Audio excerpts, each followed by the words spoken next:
हमारे चैनल में आपका स्वागत है। अफरोज़ के जाने के बाद परवेज़ की ज़िंदगी थम सी गई थी। बच्चे अकेले से हो गए थे। अपनों ने जो रंग दिखाया था, उससे परवेज़ को झकझोर कर रख दिया था। बच्चों की आंखों में माँ की तड़प, उनकी बेबसी, उनकी मासूमियत भरी आवाज़ और अपनों से मिले दर्द से वे सहम गए थे। चाची का बच्चों की औकात से ज़्यादा काम करवाना, उनके बच्चों को मारना, तंग करना, खाना न देना, उनको बार बार तुम्हारी तो माँ भी नहीं है कहकर मजाक उड़ाना, कहीं बाहर जाओ तो बच्चों का दिन भर चड्डी में ही टॉयलेट किए हुए ही भूखे प्यासे रहना। बच्चों की ऐसी बुरी दशा और बेबसी देखकर परवेज पूरी तरह टूट चुका था। कोरोना की दूसरी लहर ने देश भर में मौत का जो नंगा नाच नचाया था, उससे कोई शहर ही नहीं बल्कि गांव, मोहल्ला और शायद कोई खानदान ऐसा बचा हो जो इसकी चपेट में न आया हो। अफरोज के जाने के बाद परवेज अकेला अपने मासूम बच्चों के साथ गांव में रहता था। उसकी बड़ी बेटी 8 साल की, उससे छोटी बेटी 5 साल की और उससे छोटा बेटा 1.5 साल का था। जो लोग कल तक परवेज की इज्जत करते थे, उसके बच्चों की देखभाल भी करते थे, आज अफरोज के जाने के बाद वे उनसे आंखें चुराने लगे थे। लॉकडाउन की वजह से परवेज का काम धंधा चौपट हो गया था। कहीं से कोई आमदनी का जरिया न था। ऊपर से इन बच्चों को छोड़कर वह कहीं जा भी नहीं सकता था। परवेज के बच्चे अपने चाचा के बच्चों के साथ खेलने की कोशिश करते तो वे इन्हें मारकर भगा देते। उनकी चाची मासूम बच्ची से घर का झाड़ू पोछा करवाती थी। जब वह थक जाती तो रोते हुए परवेज के पास आती और कहती कि चाची अपने बच्चों को तो खाना देती है, हमें नहीं देती। एक दिन तो हद ही हो गई। परवेज किसी काम से बाहर गया था। लौटा तो देखा कि उसकी छोटी बेटी और बेटा कमरे में बैठे रो रहे थे। परवेज ने उनसे पूछा, क्या हुआ? बेटी ने बताया, चाची मुझसे बड़ा कुकर धुलवा रही थी, वह मुझसे नहीं उठ रहा था तो मुझे डांटने लगी। उन्होंने मुझे खाना नहीं दिया तो कोई बात नहीं, कम से कम मेरे भाई को तो खाने को कुछ दे देती, वह सुबह से भूखा था। यह सुनते ही परवेज का दिल रोने लगा, पर वह कर भी क्या सकता था।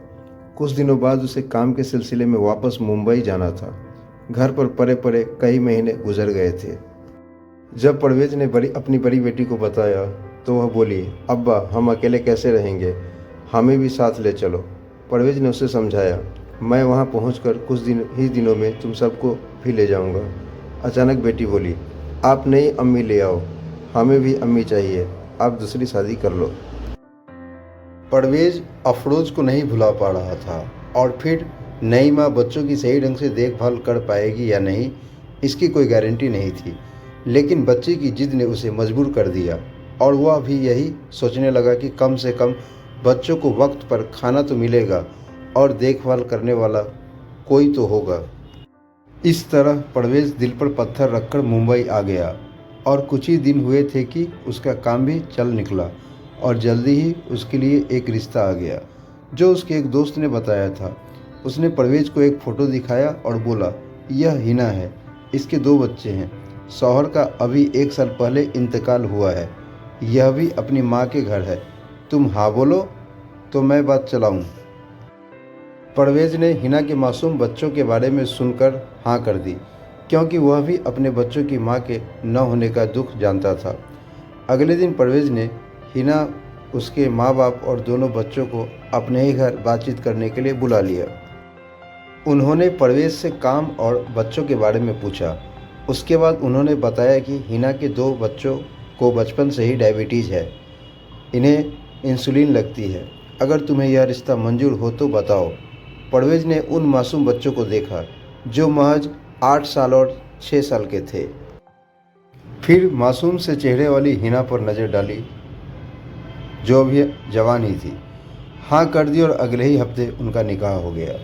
निकाह के तीसरे ही दिन हिना ने परवेज को बच्चों को लाने के लिए गांव भेज दिया। कुछ ही दिनों में वह अपने बच्चों को मुंबई ले आया। हिना जैसी माँ पाकर परवेज के बच्चे भी खुश हो गए। हिना ने दिलो जान से बच्चों का ख्याल रखना शुरू कर दिया। वह अपने हाथों से उन्हें खाना खिलाती, उनकी देखभाल करती और उन्हें कभी माँ की कमी महसूस ना होने देती। परवेज ने भी उसके बच्चों का अच्छे प्राइवेट स्कूल में दाखिला करा दिया था। एक दिन हिना ने परवेज को अपनी कहानी सुनाई कि उसके रोंगटे खड़े हो गए। उसने बताया, जब मेरे शौहर का इंतकाल हुआ तो हम घूमने गुजरात गए थे। उन्हें पहले से ही डायबिटीज़ थी। वहाँ पर हम और उनके दोस्तों के परिवार घूमने गए थे कि अचानक इनकी तबीयत खराब हो गई। दोस्तों ने इलाज कराने में कोई भी कमी ना छोड़ी, फिर भी वे ना बच पाए। जब मेरी सास को पता चला तो वे मुझे धक्का देते हुए बोली कि तूने मेरे बेटे को मार दिया। मैं तो अपने होश में न थी। उनके ये अल्फाज सुनकर बेहोश हो गई। जब होश आया तो मेरा सब कुछ लूट चुका था। मेरा अपनी ससुराल में रहना दुर्भर हो चुका था। मेरे बच्चे भी डायबिटीज़ के मरीज़ थे जो सूख कर कांटा हो गए थे। जेठानी सारा काम मुझसे करवाती थी। मेरे बच्चों को कभी खाना मिलता, कभी नहीं मिलता। सास ने जीना मुश्किल कर रखा था।